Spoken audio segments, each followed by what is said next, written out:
Kravitz. If you have not followed his Triple H horse racing podcast, you're missing out. It's one of the best podcasts in the country.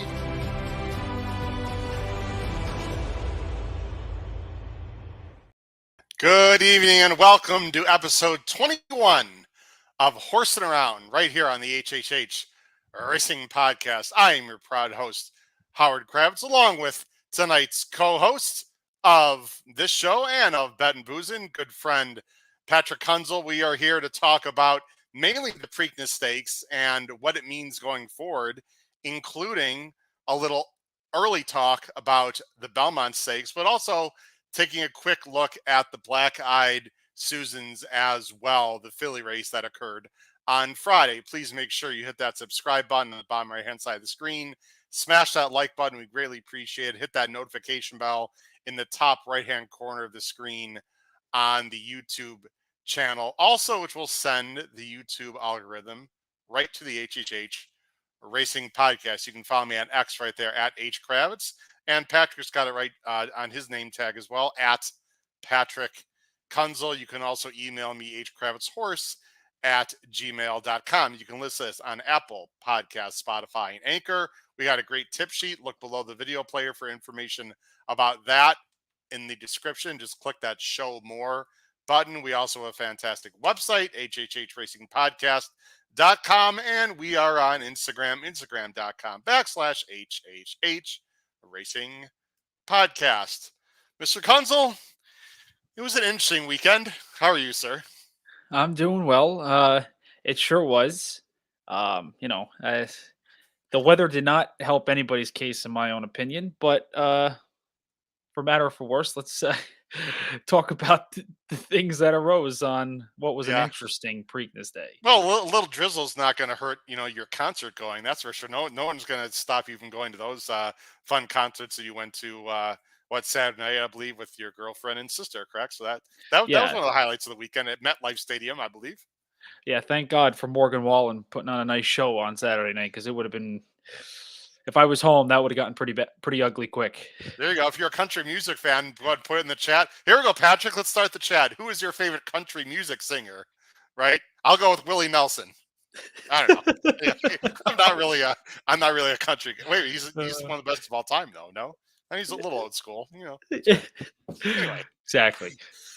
Anyway, if you enjoy country music, go ahead and put that in the chat. Patrick, there's a saying that goes, sometimes you're the windshield, sometimes you're the bug. And I was the effing bug this weekend. I got smashed. Not good in the pocketbook. I think a lot of people, at least people that I know, talk to, it was not a good betting weekend. I think, as we get into the races here at Pimlico, I don't think it's anything to do with Pimlico specifically. I mean, they don't run there very often.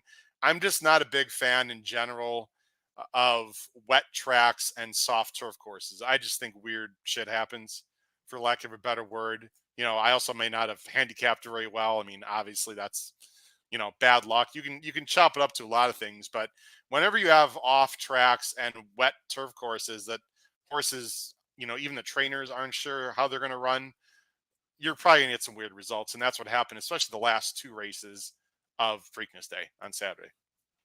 Yeah, it was interesting in the way they were managing the track and, labeling the track. I mean, I don't want to get into like that type of stuff too much, but when they harrowed the track before the Preakness, it was just interesting when when it was very wet. So yeah, some horses just didn't take to it. And the turf course was, watching on my phone, it was interesting. Some of those, you could see some of the jockeys. I mean, they were being very, very cautious, which is good.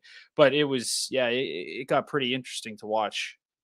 Yeah, they were a little careful on the turns. The turns there are relatively tight, so I understand. Everyone came back safe. There was a little injury in the Preakness. We'll talk about that.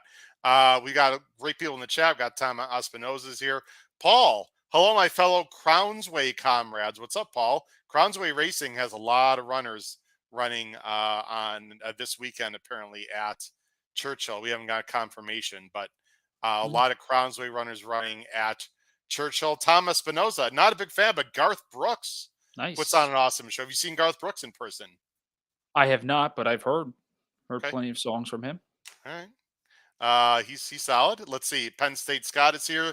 Evening Men received a nice surprise today in the mail. Ah, Matt Nice. Miller's book already into chapter 1. Very nice. Speaking of his book, I mean, he just led us right to it. It's like leading a horse to, there we go, a horse to water. There it is. Match of the Odds with a Better Way of Thinking. Please look into Matt Miller's book. It's fantastic. Patrick, you got your copy, I know. I'm sure you're dove in it already. And there's the book. You can hit that QR code. Patrick, you're in the book, aren't you? I am in the book. 2 chapters into the book. I seem Okay. to fall asleep with it on my chest every night. Wow. Okay, that's not really an indication of that the book is boring. That just means you're an old No, man. You're tired. it's just yes, exactly. If All right. my co-hosts are watching this, they are currently laughing their Oh, asses they are. off, and yeah. I understand the falling asleep with the computer or the book in your hand. I got it. All right, let's get into the races. The first thing we're going to do here is take this off. Let's talk about the Black Eyed Susan. We're going to do this very quickly, Patrick. The winner of the Black Eyed Susan, which I need to bring on screen right now, is right there. Let me make this bigger for everyone. It was Gunsong, and she was impressive. It was a slow pace, Patrick. You see, she got. Let's go ahead and show the standard chart. Was 2-1. Came from Gulfstream. Slow pace, stalked. We'll show it through. It was an impressive run. I guess my big take is I just didn't see a lot of other running in behind, Patrick, and I'm So not Jean really Marie sure backed how out good briefly, this field halfway out, was moving in back in. general. She All was set. the 5 in this race as the favorite. Yeah, she sat the perfect trip. I was looking at the fractions, obviously, as we most all of us do, and when we're watching races, and they were pretty slow, so it was kind of interesting, to see if Gunsong was going to be able to hold on here. And you just look, and none of these horses really did much running at all. I know the 4 had to deal with, I think, what was that, the 7 trying to switch Yeah. leads a couple times. But other than that, I mean, Gunsong was in hand for most of the way. Yeah, she was. My sneaky opinion here was who could ask for Mo the 6. When you handicap a race, Patrick, and on Timeform US, it was supposed to be a faster pace, and then they end up going 24 and 49 and 113 because the 7 and 8 just didn't send. I don't know what the plan was for recharge here. Recharge is supposed to be speed. I mean, look at the PPs here, Patrick. I mean, this horse was all speed, didn't break rate, and then Rosario just decided to take back after she didn't break well.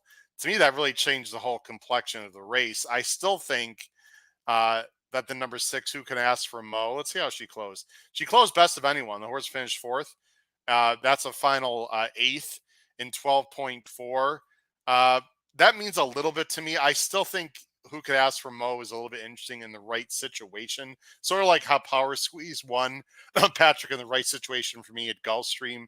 I do think who could ask for Mo is a little bit interesting going forward. How good is Gunsong? That's the question, Patrick. Is an 88 buyer, not as good as Torpedo Anna or maybe just FYI, but if she continues to improve, she certainly has the breeding for it. This is a very nicely bred horse Yeah. by Gun Runner out of a Mr. Greeley mare. Yeah, I mean, you look at the PPs and you see, she ran second to Leslie's Rose. What was that, 4 back at going 7 furlongs and that Yep. optional claimer, and does nothing wrong at Gulfstream. We talked about the Oaks. I guess it was a credible 4th dealing with some stuff. It's an Yeah. interesting horse. If she can improve a little bit more, I mean, I know in the chat we're talking about Torpedo Anna just kind of blowing away this field if she was in there, which is, a question to be had. But, I give Mark Hennig credit. I mean, this is big win for him. Yeah, happy for them. I mean, Torpedo's not going to come back in 2 weeks No, in the Black Eye no. Susan. If Torpedo Anna was going to, we'll talk about her at the end of the show, Yeah. Patrick. I mean, if she was going to come back at all, you'd think it would have been in the Preakness actually, but they already had Mystic Dan, so there's really no reason to run her back that quickly. It's going to be interesting to see what they do with that one. But the Little 3-year-old Swiss filly crop, skydiver, right? yes, was Swiss Skydiver.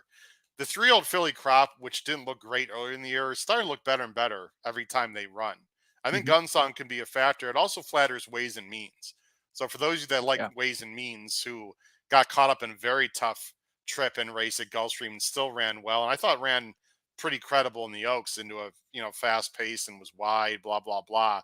That Gulfstream 3-year-old filly division is starting to look better and better as well. You don't really know, Patrick, right, until they run later in the year to see which division or which circuit was really best in the winter and spring.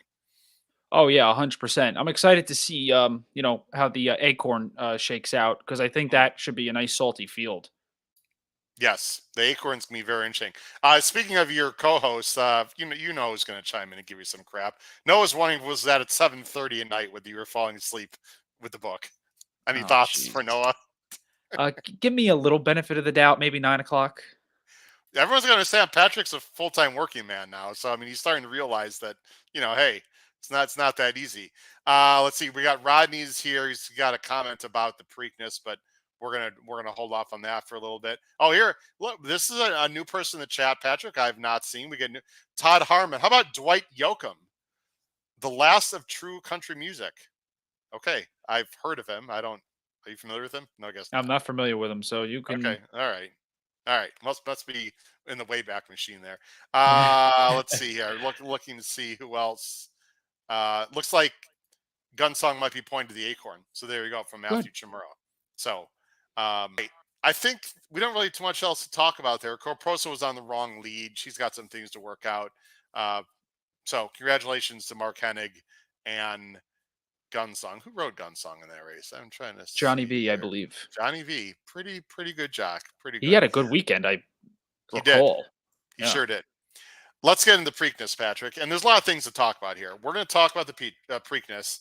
We're also going to talk about the big question, I think, that is fair to ask after this race, is the big debate on whether they should run the Preakness 2 weeks back or not.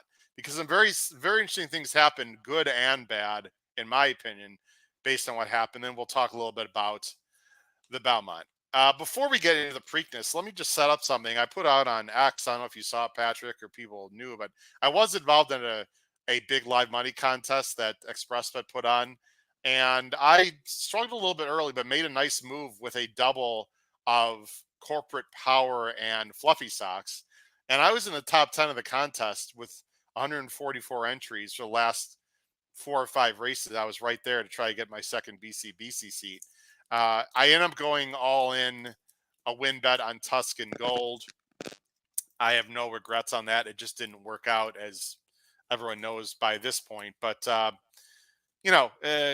the last 2 races, Patrick, we're not going to talk about the turf race. So Balnikov, who won the $500,000 turf race before, I made one mistake, Patrick, and I want to just let everyone know to make sure you look out for this. Balnikov, who was coming from the West Coast, came from overseas when she was, I believe, he was like a 2-year-old, and had been running on very firm turf courses. And I was under the impression the reason why she came over in the first place is because she wanted to run on firm turf.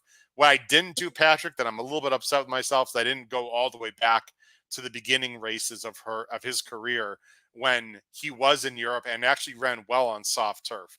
I'm not saying I would have changed my decision, but I would have maybe used that horse as a backup. I wouldn't have had Seize the Gray anyway, but it's something to think about. Sometimes you got to go way back in the PPs, Patrick, especially when Euro horses, to see if they would like the surface. Obviously, he liked it a lot, and some didn't in that race, Patrick, clearly.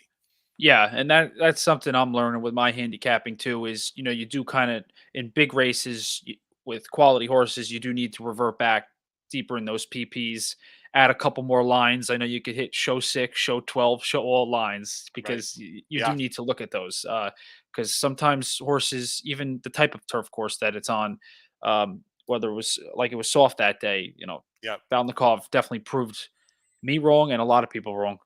Yep.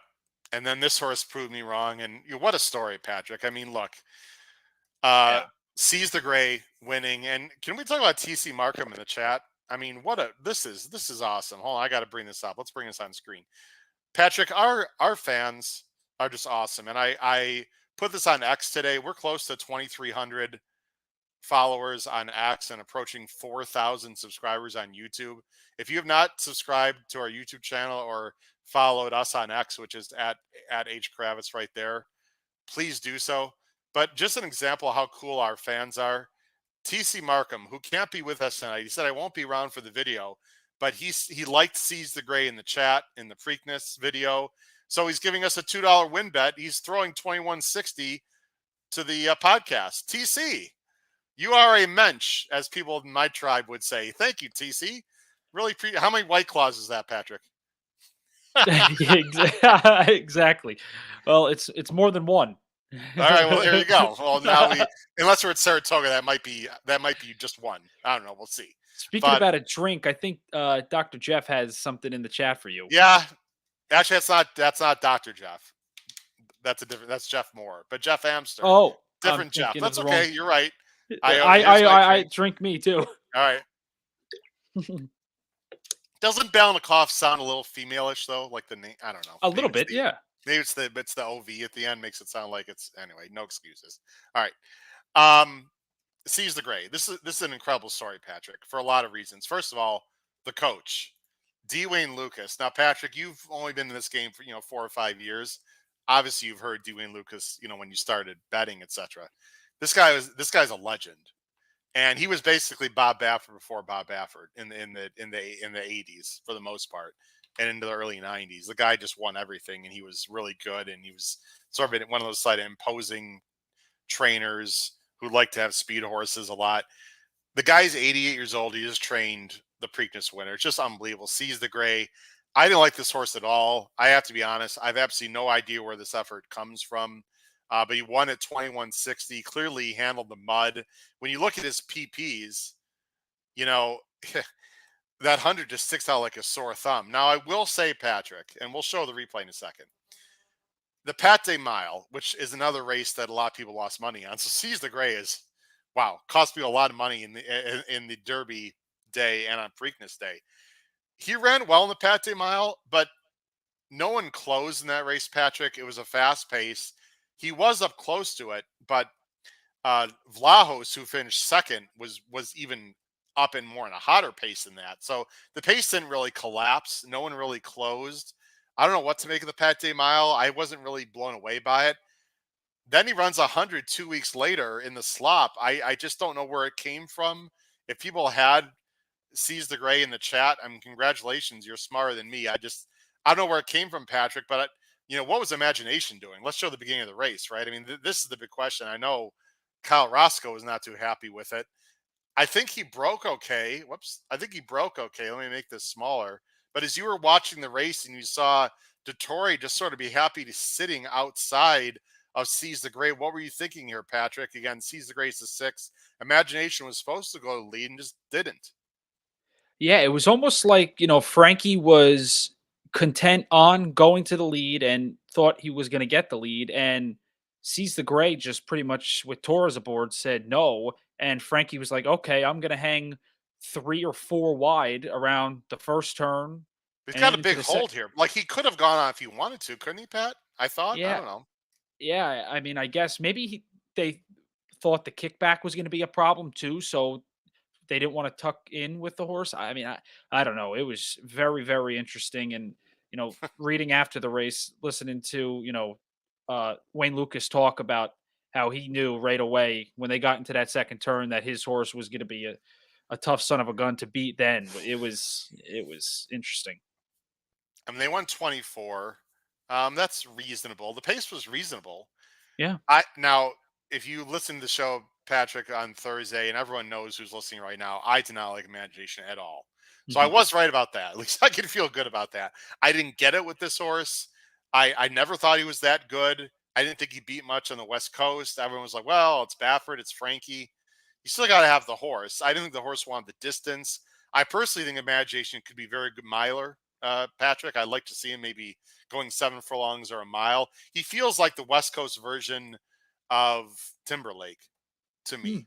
You know what I mean? I don't think he wants to go 2 turns at his best. I know he's won it 2 turns, but anyway, I still didn't like, Seize the Gray even at this point. I thought Mystic Dan was going to get a great trip. He did. He just wasn't good enough. And, well, we'll talk about a few others, but down the backstretching, and they were pretty comfortable. My top horse here was right here, I believe, Tuscan Gold. He just never looked comfortable at any point, Patrick. I don't think he handled the track. You see Tyler's already shoving on him right here, and I knew I was in trouble at this point. Here comes Just Steel making a 3-eyed move, and Mystic Dan got the same trip he basically got in the Derby, Patrick. He just couldn't run him down. Yeah. Both horses you hit on, Tuscan Gold and then Mystic Dan. Mystic Dan, Brian Hernandez even said after the race, I got the trip that I wanted. I could tip out Yeah. at the top of the stretch, get in the clear, and I just thought I had the horse. And at the end of the day, Seize the Gray just, switched leads and broke and just was tough. And Tuscan Gold, Chad even said it. I read it, that article. He said the track, that was the issue. Just the horse could not take to the track. Yeah, Rodney Evans, by the way, man, I don't know what the hell Frankie was doing at Howard. I don't get it. I hear you, Rodney. I don't get it either. If I bet Imagination, I'd be sort of pissed. I mean, they Oh never yeah. gave him his best shot. I don't think he was winning anyway, personally. But catching freedom is in behind. It was weird. This was very much like the Derby, right? Except the leader didn't fall apart, right? But other than that, Mystic Dan got the same trip, just didn't come up the inside. Okay, angle the two path, whatever, same thing basically. Catching Freedom was on the inside, saved ground, couldn't get there. It was very similar. Jeff Amster said the track was similar to the track That's a at good point. Saratoga when Seize the Great broke his main, being Dorinaka and Jim Danny Day. That's a good point. I just don't know where the 12-point jump came in 2 weeks later. I just didn't see it. We take it to the stretch here, and I personally thought Mystic Dan was going to go by. I really did. He just never did. Even right here, I thought he was going to go by. He just didn't. Game effort Yeah. by Seize the Great. You got to give him credit, Patrick. You just got to give the horse credit. Have to. I just it's unbelievable.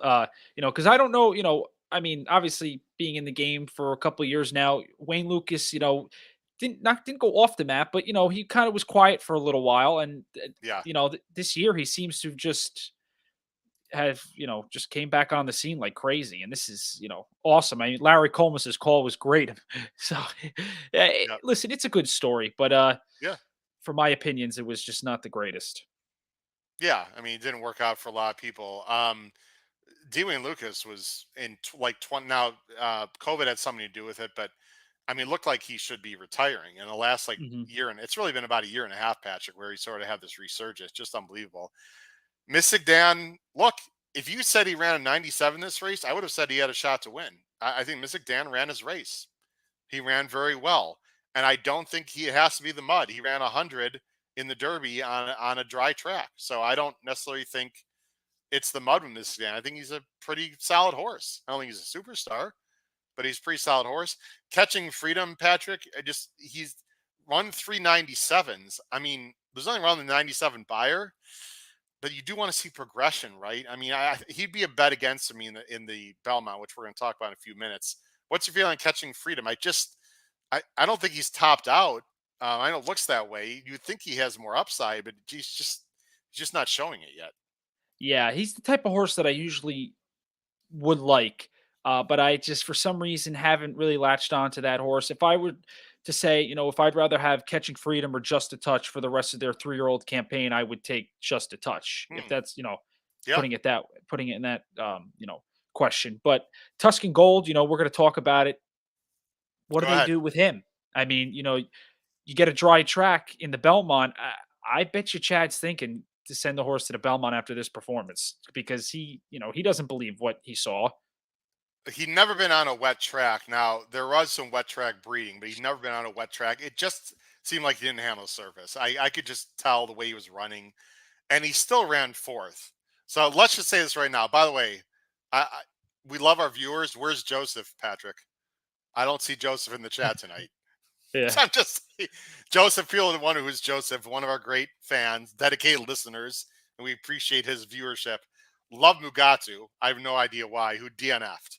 So, and look, at least Churchtown got a 2 buyer, Patrick.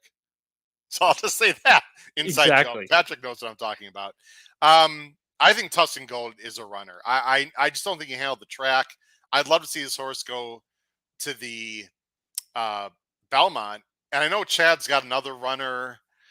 What's that? It's a two name. It's like a country. Oh yeah, Sierra Leone. Oh, But this jeez. horse is more speed, right? Or I mean, not speed, but he could run both of them. I think it's very possible. Well, it's interesting to see. I think Tuscan Gold's still a pretty good horse. It didn't work out for me in the contest. Just wasn't my day. Wasn't his day. I think he's still pretty talented. So it's going to see what they do with him. Just Steel has a condylar fracture, Patrick. It's not life threatening. It's not going to end his career. He does have to have minor surgery. They're going to put a pin in his leg there, and hopefully he'll be okay. But he's going to need several months off. Uncle Heavy was just overmatched. We talked about Imagination Mugatu. So just before we talk about going forward now, Patrick, your general thoughts on the Preakness overall. Do you think this was a pretty high quality race, more of a meh, not good? I mean, the buyers are really not that far away from the Derby, really. So I don't know. This is a head scratcher to me. I really don't know what to make of this race, to be very honest with you. Yeah, and to be honest, I think that's what the Preakness kind of always is, unless we have a stud standout in the race. I think it was meh to average.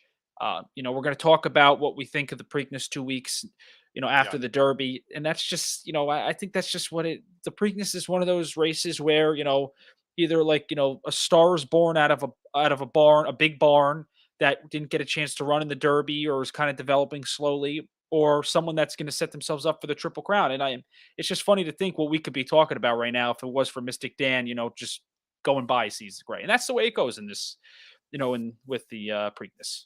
Patrick, why don't you read Nick Feldman's comment at the bottom and tell me what you think about it? Read it for the listeners on our Apple Podcast, SoundCloud, etc.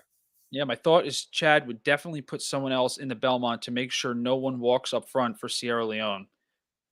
That's You might be thinking on the right head there because in the Belmont, you got to think, you look at the projected field, where's the speed going to come from?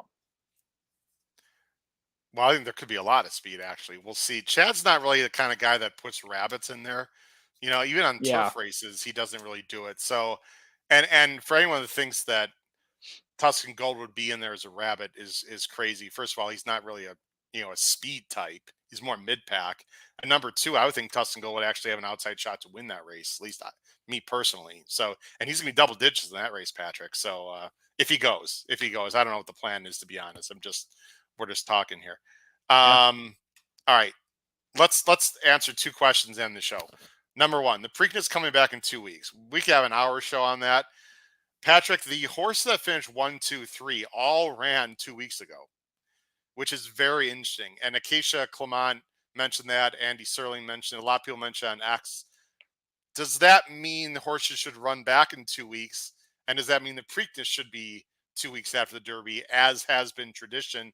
Or the way breeding's going, the way horses are running, should they change the calendar? Because the Preakness lately, Patrick, has not had very good fields. Let's face it, it was an okay field, but in general, it was more of a meh field. There were only 8 horses, and a horse got injured. Now, I'm not saying Just Steel got injured because of the 2 week turnaround, but maybe. Your general thoughts on should they change the schedule or not, Patrick? Yeah. So I've always been against horses that run, within 2 weeks, within a week. I just never really like that when I'm handicapping. So from that perspective, it does kind of bother me that it's 2 weeks after. I think that it's tough on the horses. Now I look at results and I see that, specifically this year, Mystic Dan really, didn't digress to a point where you have to ponder. Oh wow, that's just one example. But I do. I think the Preakness is fine where it is. I think it needs to stay where it is. It's just the prestige of the Triple Crown. It needs to be tough. You can't we can't lag this thing on for 3 months or 2.5 months. It just I think the 5 weeks is the way it needs to be set. And you know at the end of the day, the Preakness is going to take the brunt of it, because the Derby's the Derby, and the Belmont seems to, it's as big as it always is on the stage in New York. And I just think the Preakness, if anything, it's going to kind of fizzle out to a point where Pimlico, they might have to change where it is. I think there's going to be changing of that before it's changed to another date. That's what I honestly think. Then Vince Watson agrees with you. And Vince, thanks for joining the show. Again, Patrick, this has been happening for the last Yes. few months. We got all these. Vince Watson, I don't recall seeing your name in the chat. Thanks, man. Really appreciate it. Don't be a stranger. In his opinion, if you change the spacing of the races, then it's no longer the Triple Hmm. Crown. Part of the challenge of it is the ability to get all three in short turnarounds. I'm going to say something that I think some people will be surprised with, Patrick, and then we're going to talk about the Belmont just for a little bit. In general, I'm a traditionalist. And it's not because I'm an older guy. I just like, it's the hard that makes it great, right? It's what Tom Hanks' famous line, in A League of Their Own. It's the hard what makes it great, right? So I used to feel that they shouldn't change it. I don't like seeing small fields. I don't like the breeding has changed. Yes, we need to make sure these horses are bred better, etc. I don't like small fields. I want to see a lot of the best horses come back, and I just want a more. I want a Preakness that's more interesting. Last year's Preakness was awful. Yeah. One of the worst Preaknesses I've ever seen in my lifetime, and I've seen 35 Preaknesses, Patrick. This one was okay, but I mean, there's no Sierra Leone, there was no Anne Marie, there was no, I mean, we had no fierceness. I mean, I don't know. Forget about the track service. It wasn't appealing. Maybe they need to give a little more incentive with some dollars, Patrick, is the thought. But then people are going to say, oh, you're raising the prices, and then the horse, you're offering higher purses, and then the horses are just going to get hurt when they shouldn't run. I don't know. I would like to see a change personally. I know some people don't like that. We'll see what happens. But going forward in the Belmont, we have a list that we've done a little research, Patrick, and I'm just going to throw a list right now of some possibles. Again, it's 3 weeks away. We don't know for sure. Patrick, I'm going to show the list, and let's just talk about it briefly, because the Belmont Stakes, not at Belmont, at the Spa, at Saratoga, which is going to be 1.25 miles, of course. Very interesting. Could be one hell of a race. Let's see. Here are some names to think about for the Belmont based on some research and what we've heard through the grapevine. Anna Marie, Patrick, I think that horse could be interesting. Antiquarian, who just won the Peter Pan, who yours truly had at a nice price. Seize the Gray, Lucas will probably run him there. I don't know why not. Mystic Dan, we'll have to see. I mean, he's run well. Just He's shipped got there 3 to weeks. Saratoga, actually. Mystic Dan's up at Saratoga. Okay. Catching Freedom, we'll see. Sierra Leone for sure is going to run in that race. He's already been training up at Saratoga. Fierceness is running for sure in the race, according to Pletcher. How about Muth? Muth is coming. He's getting healthier. Apparently the fever is broken. That'd be a fascinating horse to run up at the Spa. He certainly would have been the favorite in the Preakness. A lot of people think he would have won by 5. I didn't realize Secretariat got hurt before the Preakness or was sick, but I didn't think Muth was like a sure thing at all. But anyway, that's another story for another day. The Wine Stewart, possibility for Baffert. And then how about the filly? Torpedo Anna has been mentioned as a possibility. When you see this list, Patrick, what comes to mind for you? Listen, I think Sierra Leone, we all kind of said after the Derby that the Belmont Chad was going to send the horse right there. I really was interested on Derby Day of Mind Frame, and I know Nick Feldman just put it in the chat. Any word on Mind Frame? I think they're going to go Haskell with that horse. I think they're going to do Pegasus and then the Haskell. Well, I think they pretty much have said that. Didn't they actually make that a public statement? I believe. I could be wrong. that could be confirmed. And I think if anything, Muth would do the same thing. But with this race specifically, between Mystic Dan, Sierra Leone, Fierceness, those 3 alone, I mean, that just makes the race unreal. And then you got storylines with, Seize the Gray. You got Batten down for Belmont, who just ran a nice race. So I think this field is pretty cool. And then, there's the elephant in the room at the last horse at the bottom of the page. I mean, I'm going to let you answer that one, what you think they should do with her, because, I mean, she'll be a heavy favorite in the Acorn, I would think, right? Don't you think the gorilla in the room? Because that's what Kevin called her, right? A gorilla. Yes. Yeah. Yes. I'll tell you right now, I have a ton of respect for Kenny McPeak. I had respect for him before the last month here. There's no way in hell Torpedo Anna should be in the Belmont. That would just be a major mistake. Just keep her with the fillies. Dominate the division. Win 3-year-old filly of the year. She's not. Look, she might be good, but no, that would be what she's going to go toe-to-toe with Fierceness and out-battle Fierceness and Seize the Gray on the lead, for example, and Muth maybe, and then hold off Sierra Leone. And no. Okay, so let me major mistake if they do that, in my opinion. Go ahead. Torpedo Anna going into this race or Nest going into the Belmont when she went in? I was wrong, by the way. Sorry, Vince. A grizzly. I have the wrong animal. I knew it was, what did I say, a gorilla? What the hell did I say? Oh, man. When is school over, Patrick? Oh, I got 2 more days. Damn. What was your question now? Nest or Torpedo Anna going into the Belmont? when, you remember when Ness decided, I don't know. It's I mean, I just think first thing Nest that was. came I to think mind. Nest. I mean, as of now, Nest was a better animal, right? I mean, Okay. I don't think Torpedo Anna belongs there. I don't know. We'll see.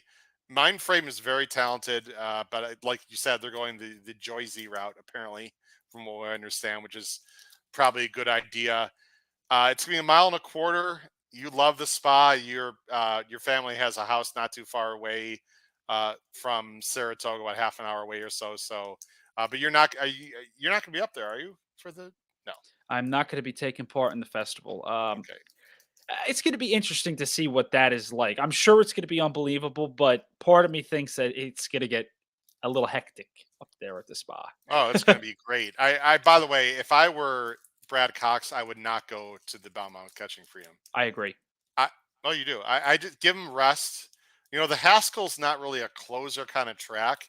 I would point to the Travers. I would go Jim Dandy Travers with Catching Freedom I'd personally. like to see him And there. Jim Yeah. Dandy, by the way, Patrick, you and I, my friend, are going to be up there that week. So let's hope That could be a lot of fun. horses are pointing to Jim Dandy.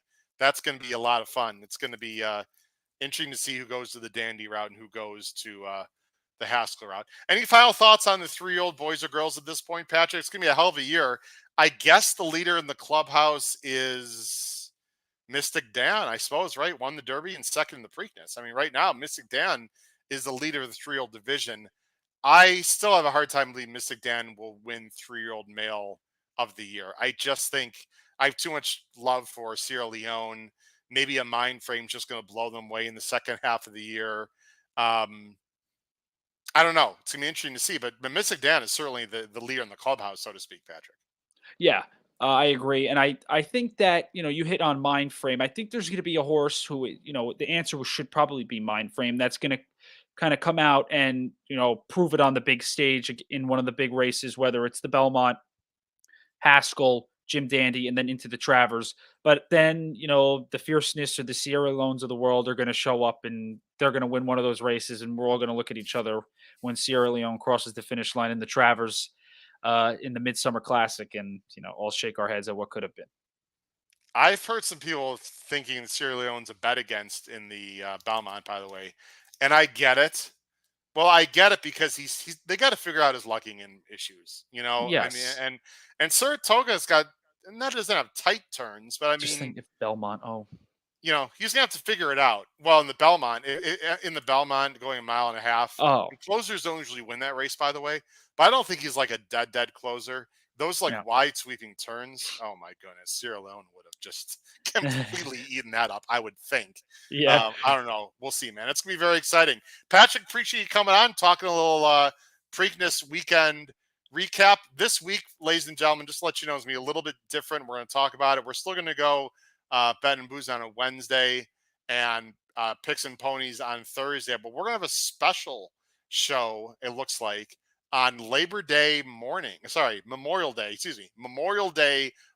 next Monday. Patrick, I know you won't be a part of that show, but we're going to have a special show because Santa Anita's got a monster card Memorial Day Monday. So again, pay attention to the YouTube channel. This is why you need to subscribe and hit the notification bell so that you know when new content will arise. That wraps it up for my good friend and co-host, Patrick Hunzel. This has been your host, Howard Kravitz, episode 21 of Horsin' Around. Crush your bets anywhere you play this week. Take care, everyone. Have a great night. Bye-bye.